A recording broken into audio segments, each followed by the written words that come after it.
सुप्रभात. श्री परमहंस वाचन अध्याय क्रमांक 7. श्री गुरुवे नमः. 6वे अध्याय संपूर्ण कथिले षडचक्र ज्ञान पंचाक्षर षडक्षर महिमान अत्युत्तम वर्णिले.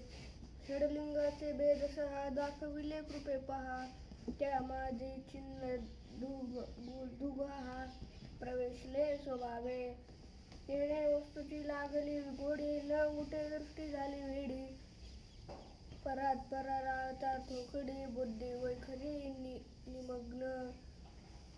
किंवा वस्तू कथं ज्ञानं ग्राह्यं वाक्येनं तत्पुनः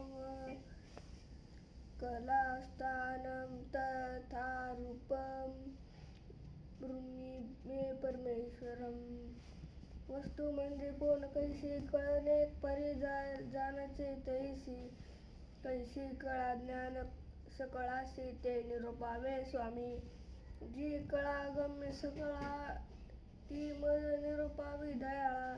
म्हणून ती मगन बाळा चरणी लागली सांबाच्या.